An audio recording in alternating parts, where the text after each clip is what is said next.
فجر کے بعد سورہ یاسین پڑھنے کی فضیلت۔ فجر کی نماز کے بعد سورہ یاسین پڑھنا کیسا ہے؟ کیا یہ سنت عمل ہے؟ عبد المطلب انڈیا سے۔ مسند دارمی کی حدیث ہے کہ نبی صلی اللہ علیہ وسلم نے فرمایا جس نے صبح سورہ یاسین کی تلاوت کی تو اللہ تعالیٰ اس کے اس طرح کے الفاظ ہیں کہ اس کے سارے کام پورے ہو جائیں گے، لیکن یہ حدیث سند کے لحاظ سے بہت زیادہ ضعیف ہے۔ سورہ یاسین قرآن پاک کا دل کیوں؟ سورہ یاسین کو قرآن پاک کا دل کیوں کہا جاتا ہے؟ اس کی کیا وجہ ہے؟ شمائلہ سبی سے شمائلہ صاحبہ نے پوچھا ہے۔ جی یہ بھی پوچھا تھا بیچاری خاتون نے، رمضان سے 2 مہینے پہلے پوچھا ہوگا، جواب اب مل رہا ہے ان کو۔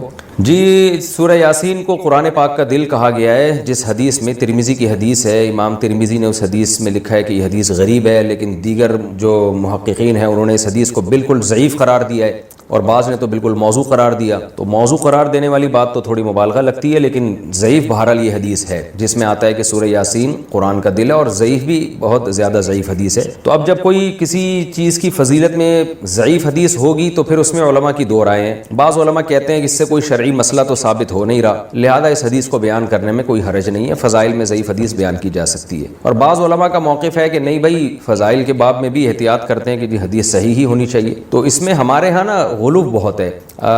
بعض لوگ کیا کہتے ہیں، کسی نے سورہ یاسین کی فضیلت میں ضعیف حدیث سنا دی تو بعض لوگ ان کے خلاف کلپ بنا کے ڈال دیتے ہیں، یہ دیکھو ان کو تو پتہ ہی نہیں حدیث ضعیف ہے اور نبی پر بہتان باندھ رہے ہیں، اور دیکھو ان کے پاس علم نہیں ہے۔ تو یہ بھی جہالت کی بات ہے، ضعیف حدیث اور موضوع میں فرق ہوتا ہے۔ تو اور بعض کیا کرتے ہیں، ان کا معیار ایسا ہوتا ہے، اتنا گر جاتا ہے کہ ان کو صحیح حدیث سے پتہ نہیں کچھ چڑ سی ہو جاتی ہے، وہ کبھی کسی موضوع پر التزام ہی نہیں کرتے کہ ہم صحیح حدیث پیش کر دیں لوگوں کے سامنے۔ اس بارے میں صحیح احادیث بھی ہوتی ہیں اس موضوع سے متعلق۔ تو اس لیے اعتدال کی رائے یہی ہے کہ آپ کا جو موقف ہے آپ وہ بیان کر دیں اور دوسرے پہ طنز نہ کریں آپ۔ تو ہماری رائے یہی ہے کہ جب ہمارے پاس صحیح احادیث سے اتنی چیزوں کی فضیلتیں ثابت ہیں تو ہمیں ضعیف کی طرف جانے کی ضرورت نہیں ہے۔ تو میرا تو طریقہ یہی رہا ہے کہ بھئی جب سورہ یاسین کے بارے میں جو یہ حدیث ہے کہ قرآن پاک کا دل ہے، یہ صحیح حدیث نہیں ہے، تو میرا موقف یہی ہے کہ اس میں احتیاط کی جائے، نہ بیان کی جائے وہ حدیث۔ لیکن اگر کوئی عالم یہ حدیث بیان کرتے ہیں ممبر پہ سورہ یاسین کی فضیلت میں تو ان پہ طنز نہیں کیا جا سکتا، کیونکہ کوئی شرعی مسئلہ نہیں بیان کیا جا رہا، کیونکہ سورہ یاسین کا مضمون بہرحال اتنا جاندار، اتنا شاندار ہے کہ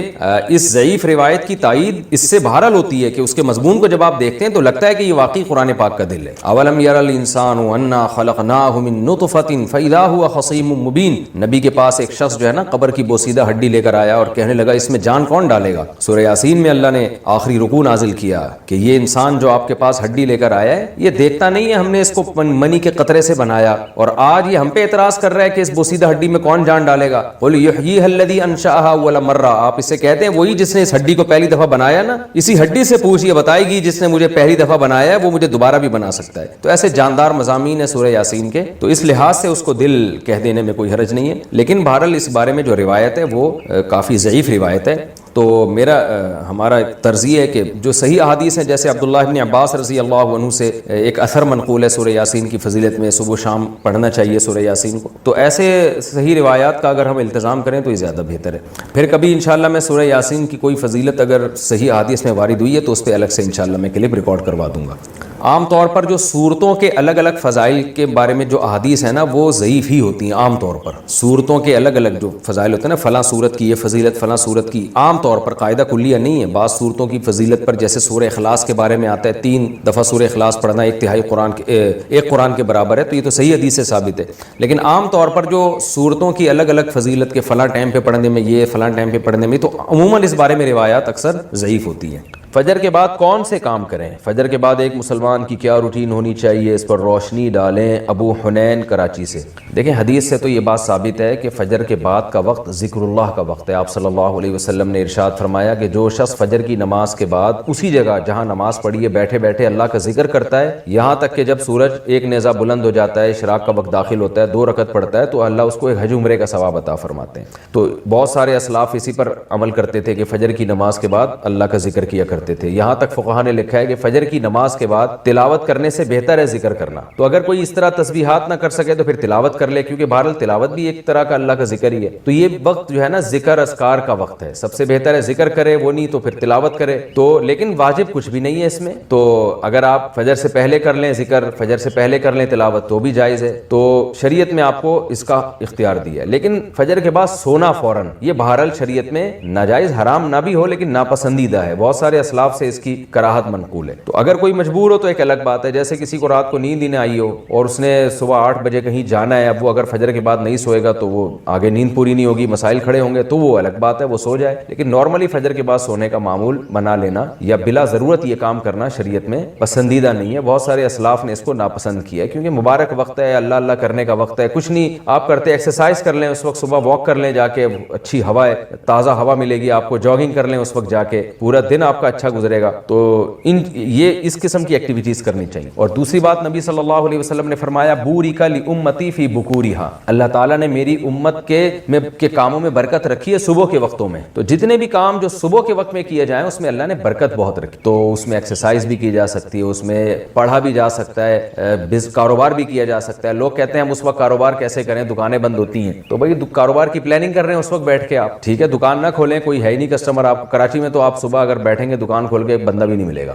لیکن ہمارے ایک دوست نے ایسا کیا, دوست تو نہیں جاننے والے تھے, انہوں نے کیا کیا, انہوں نے کہا کہ میں فجر کے بعد دکان کھولوں گا, تو اعلان کر دیا کہ جو کسٹمر فجر کے بعد آئے گا خصوصی ڈسکاؤنٹ ہوگا ان کے ساتھ. تو اس میں لوگ اس بہانے جلدی جلدی جانے لگے, تو وہ ان کا اتنا رش ہو گیا کہ ان کا اس طرح سے کاروبار میں جو نقصان ہو سکتا تھا اس کی تلافی اس طرح سے ہو گئی. تو بہت سارے طریقے, انسان جب کھوپڑی استعمال کرتا ہے تو طریقے سامنے آتے ہیں, اور کھوپڑی استعمال بھی فجر کے بعد بہت اچھے طریقے سے ہو جاتی ہے. بلکہ سردیوں میں تو فجر سے پہلے آپ کو کھوپڑی استعمال کرنا شروع کر دینی چاہیے, کیونکہ سردیوں میں راتیں بہت لمبی ہوتی ہیں. تو یہ وقت جو ہے نا, انسان کا دماغ بہت فریش ہوتا ہے اور اس وقت بہت اچھا سوچ سکتا ہے, پلاننگ بہت اچھی کر سکتا ہے. تو یہ کام فجر کے بعد یا فجر سے پہلے یا فجر کے بعد یہ کام کرنے چاہیے. دوسرا کیا ہوتا ہے باطل کی خاصیت, پہلے تو یہ لیبل لگایا کہ میرا کوئی فرقہ نہیں ہے, حالانکہ دبا کے فرقہ واریت طبیعت سے پھیلا رہا ہوتا. اس کا مقصد اپنی دکان چلانا ہے, لیبل یہ ہوتا ہے کہ میں دوسروں کی دکانیں بند کر رہا ہوں. دوسرا باطل کی علامت یہ ہوتی ہے کہ اس کے پاس نعرے بڑے خوبصورت ہوتے ہیں.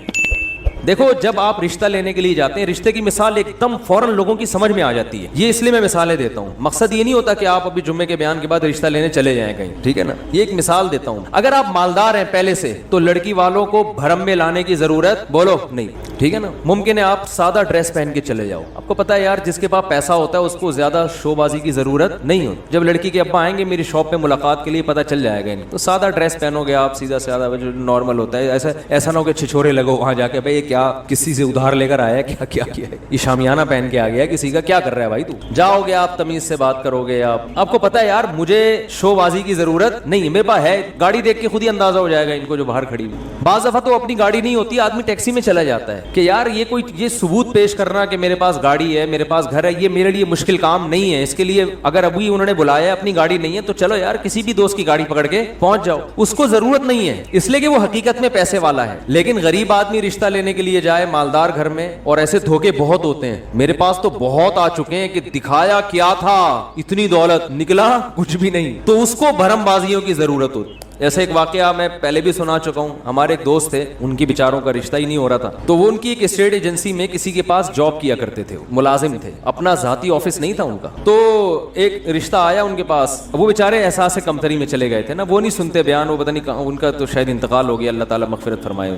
شاید اسی غم میں ہو گیا وہ, بہرحال جس وجہ سے بھی ہوا. اب جب لڑکی والے ان کے پاس گئے ہیں تو انہوں نے کیا کیا, بھرم میں لانے کے لیے اپنی ٹانگ اٹھا کے میز پہ رکھ لی, اسٹائل بھائی, اور سگریٹ جلائی, پینا شروع. اب لڑکی کے بھائی میرے پاس ہے, یار یہ تو ان کا تو اسٹائل ہی عجیب سا ہے, سگریٹ بھی پی رہے ہیں. ابے سگریٹ بعد میں پی لینا یار, اور ایک ٹانگ اٹھا کے کرسی پہ بیٹھے ہیں, ایک ٹانگ کہاں, میز پہ سامنے, کیونکہ آفس اپنا بولو بھائی نہیں. تو بیچارہ نے تھوڑا سا نا وہ احساس کمتری میں چلے گئے تھے. آدمی اچھے تھے لیکن بعض دفعہ انسان یہ کام جان کر نہیں کر رہا ہوتا, جب بہت زیادہ پریشان ہوتا ہے تو بھی ایسی کچھ ایب نارملٹی والی حرکتیں ہو جاتی ہیں. اس یہ غیبت نہیں ہو رہی, کسی کو نہیں پتا چلے گا کس کی بات ہو رہی ہے, ان کو بھی نہیں پتا چلے گا, بے فکر رہیں. اور اگر چل بھی جائے گا تو وہ جانے میں جانوں, آپ کو کیا مسئلہ ہے. تو اب کیا ہوا ہے کہ جی وہ بھرم میں لینے کے لیے نا انہوں نے, میں نے پھر اس سے پوچھا, میں نے کہا یار تم نے کیا حرکت کی ہے, ایک تو اپنی ایج دیکھو, تم اتنی عمر تمہاری زیادہ ہو گئی اور یہ حرکت کر رہے ہو. اچھا پھر وہ لڑکی کے بھائی نے بتایا کہ ہم نے ان سے پوچھا کہ آپ کرتے کیا ہیں, انہوں نے کہا دیکھ نہیں رہا اتنے بڑے آفس میں ایسے ٹانگ پہ ٹانگ رکھ کے بیٹھا ہوا ہوں میں.